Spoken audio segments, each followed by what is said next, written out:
Here we are. This is where all the magic happens. All right, you want to take us through your gear? Yeah, so this is the studio. This isn't necessarily the live setup. We can start over here. So, Prophet 12, Dave Smith Instruments, great synthesizer. What do you like about it? This I like. It's very complex.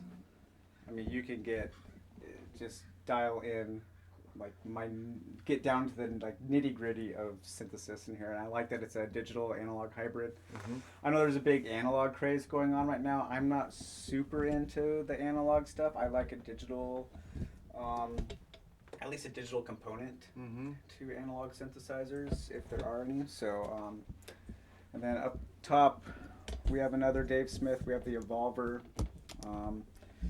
This is matrix style editing, and this actually has, it has 2 digital oscillators and 2 analog oscillators and a ton of routing capabilities, so you can get some really interesting sound design with that. And so this is kind of like, I guess this is one station here, because everything here is run through this mixer, including the Nord Lead 3 here. So I kind of try to keep things in little stations to work with. So the next station would be this corner here, and this is the little this is the little flashy light corner. Korg Radius, another digital synthesizer, really nice, and one of the newest Roland little semi-modular digital synthesizers.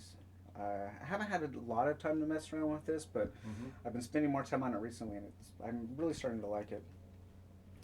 And then this area right here, this is my live thing. So this is all I take live. This is what you used at the Loop Fest last year. Yep. And I'm going to add this year a Big Sky pedal, which is, I feel kind of bad using this pedal sometimes because it just, you turn it on and everything you do sounds good. And it makes everything sound better. It's like a win button. I need that it's pedal. like Everybody needs that pedal. you can play anything, run it through there, and it's gonna sound good. So it's kind of cheating, but oh well. And this is the looper, the Peaktronics Infinity Looper. Really good looping pedal. It works really well. It has MIDI accurate or sample accurate MIDI clock. So it works really well with the analog keys because you can start it and stop it with the transport control on the analog keys, and it always stays locked in time, and it's great.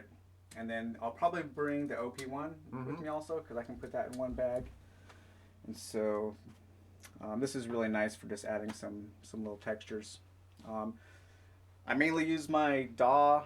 It's total overkill. I have Live 9, the suite, but I mainly use it as a 2-track stereo recorder. Sure, why not?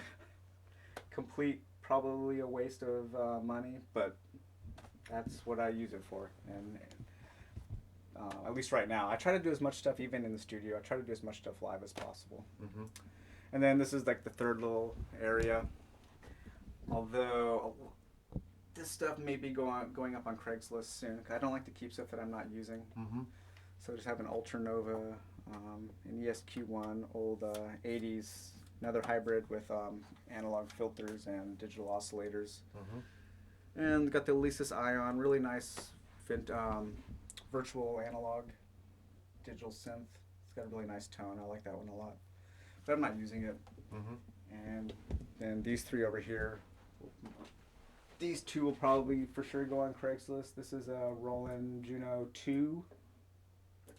I think this is the only fully analog synth I have. And then this old great Casio. Casio at one time, believe it or not, made awesome synthesizers. And this thing, the CZ1, is great. Kind of their take on the DX7. Really cool sounding, but there is a iPad app now. Is it the same vintage as the DX7? Yeah, just around the same time. Maybe a couple years after. Okay. But since it is digital, there's an iPad app out now that sounds just as good. So, and then this is the Roland V synth. I'm probably not going to sell this. Probably going to keep that because that is a sound designer's dream. Roland should have continued making the V-Synths. This was the best, probably the best synthesizer Roland has made. Man, maybe since the Jupiter 8, I think. It's amazing. So powerful. It's samples, you can control the samples with your hand, you can slow them down, you can add all kinds of effects. There's all kinds of oscillators, and it has their, what do they call it, their COSM, like physical modeling, and yeah, it's an awesome keyboard. And yeah, I see you got a little microKORG down there in the oh corner. yeah, you know it finally broke. Oh, And I love the microKORG. yeah. Some of my favorite patches I've ever made are on that thing. So it just started just wigging out. So I transferred the patches. So I'm gonna have to buy a new microKORG because yeah. All right. Good stuff. Here's the Mad Band studio, folks. All kinds of good stuff.